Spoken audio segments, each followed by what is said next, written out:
Republic day camp की बहुत बहुत बधाई, बहुत बहुत मुबारकबाद।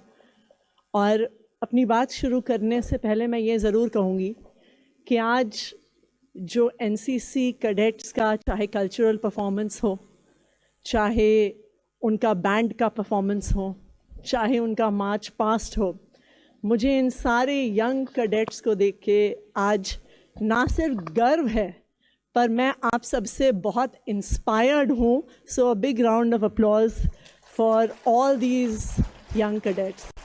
एक संविधान जिसने कहा कि हर इंसान बराबर है। मैं सोचती हूँ कि आज की जो यूथ है, 15 साल के, 16 साल के, 17 साल के, 18 साल के, कई बार मुझे ऐसे लगता है कि रिपब्लिक डे का मतलब क्या है? Why is the Republic Day so important? मुझे लगता है ये समझने के लिए हमें 50 साल, 55 साल, 70, 75, 100 साल पहले भारत की आज़ादी की लड़ाई को याद करना होगा। इसलिए याद करना होगा क्योंकि आज बहुत कुछ जो हमारी ज़िंदगी में है, जिसको हम टेकन फॉर ग्रांटेड करते हैं, जिसको हम मानते हैं कि ये तो हमारा अधिकार ही है, हर 5 साल बाद चुनाव होता है, हम अपना वोट डालते हैं, हम लोकतंत्र को अपना अधिकार मानते हैं। यंग लोग सोशल मीडिया पे, फेसबुक हो, इंस्टाग्राम हो, ट्विटर हो, अपने विचार खुल के रखते हैं। खुल के विचार रखना हम अपना नेचुरल राइट मानते हैं। लेकिन भारत को आज़ादी मिलने से पहले ये सारे अधिकार देश के लोगों के पास नहीं थे। और ये जो अधिकार जिनके साथ आज हम जी रहे हैं, ये लाखों लोगों ने बहुत कुर्बानियां करके हमें ये अधिकार दिलवाए हैं। 26 जनवरी 1950 को हमारे देश को एक संविधान मिला। एक संविधान जिसने कहा कि हर इंसान बराबर है।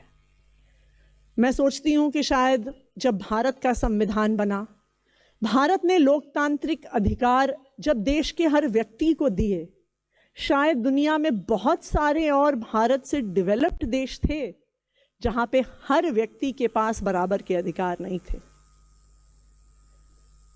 इन अधिकारों की जो लड़ाई थी, जो हमारे स्वतंत्रता सेनानियों ने लड़ी, उसमें से बहुत सारे लोग, बहुत सारे युवा शायद आप लोगों की ही उम्र के रहे होंगे। मैं कई बार ये सोचती हूँ, भगत सिंह 23 साल की उम्र के थे जब देश के लिए उन्होंने अपनी जान कुर्बान कर दी। अगर तब भगत सिंह ने सोचा होता कि पढ़ाई लिखाई कर लेता हूँ, मेरा भी परिवार है, मेरा भी करियर है, कुछ सेफ ऑप्शन ढूंढ लूँ, कुछ सिक्योर ऑप्शन ढूंढ लूँ अपनी ज़िंदगी का, तो हो सकता है आज भारत आज़ाद ना हुआ होता। महात्मा गांधी जब चौरी चौरा के बाद अपने अनशन पे बैठे, अगर उन्होंने तब सोचा होता कि मेरी तबीयत तो नहीं खराब हो जाएगी, मेरे परिवार का क्या होगा, तो हो सकता है आज भारत आज़ाद ना होता। अगर लाला लाजपत राय ने साइमन कमीशन के खिलाफ अपनी आवाज़ उठाने से पहले सोचा होता कि शायद लाइफ में कोई बेहतर ऑप्शन है मेरे पास, तो आज भारत आज़ाद ना होता।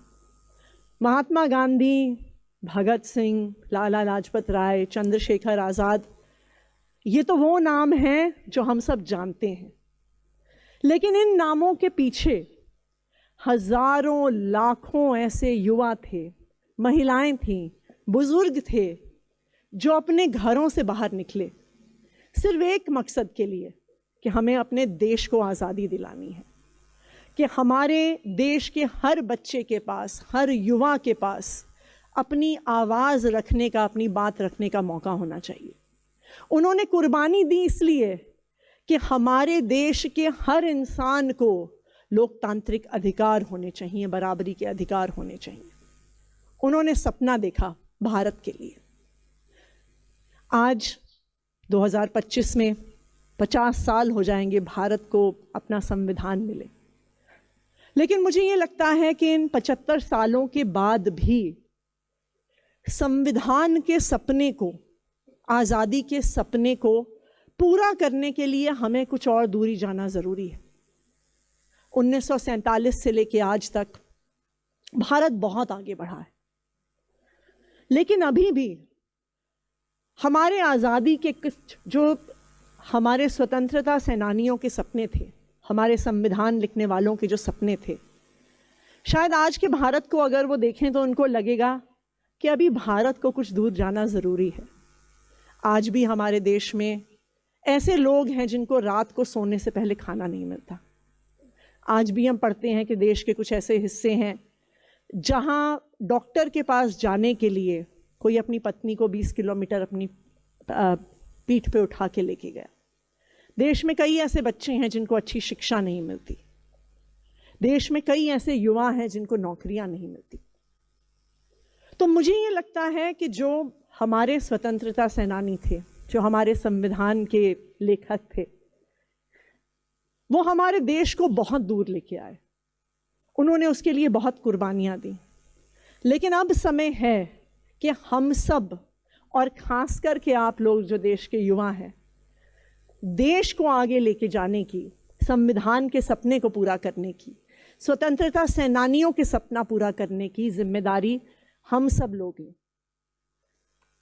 मैं ऐसा मानती हूं कि अगर हमें देश की समस्याओं का समाधान करना है तो सरकारों से ज़्यादा बेहतर, अफसरों से ज़्यादा बेहतर अगर इस देश की समस्याओं का समाधान कर सकते हैं तो हमारे देश के युवा कर सकते हैं।